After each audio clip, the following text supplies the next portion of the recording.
Hello বন্ধুরা, তোমরা সবাই কেমন আছো? আশা করছি ভালো আছো। তো দেখো, আজ হোটেলে মাছের মাথা দিয়ে মুগের ডাল রান্না করেছে। এই যে মাছের মাথা দিয়ে মুগের ডাল আমাদের রান্না হয়েছে। তো কোনো হোটেলে কি মাছের মাথা দিয়ে মুগের ডাল খেয়েছো তোমরা? আমাদের হোটেলেই হয়। এই যে রুটির সবজি, কাবলি ছোলা দিয়ে, আলু দিয়ে। এই যে এখানে আছে মাছ মাছ ভাজা আছে, ডিম ভাজা আছে, ডিম সেদ্ধ আছে, ঝোলের মাছ উঠিয়ে রাখা হয়েছে। এই যে মাছের ঝোল, এখানে আছে লাউয়ের ঘন্ট,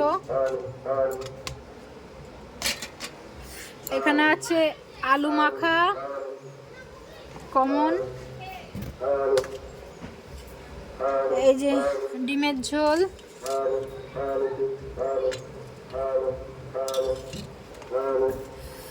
আর এই যে হচ্ছে এঁচোড় চিংড়ি। ছোট ছোট কুচো কুচো চিংড়ি দেওয়া হয়েছে, তাই জন্য চিংড়ি দেখা যাচ্ছে না। আর আমাদের হোটেলে বছরের প্রথমে এঁচোড় চিংড়ি খাওয়ানো হয়ে গেছে, তো আবার খাওয়ানো হচ্ছে। তো আমাদের হোটেলটা হচ্ছে গোপালনগর স্টেশনে, প্ল্যাটফর্ম থেকে নেমে বাঁ সাইডে বড়মার আশীর্বাদ হোটেল। আপনারা সবাই আসবেন। এই যে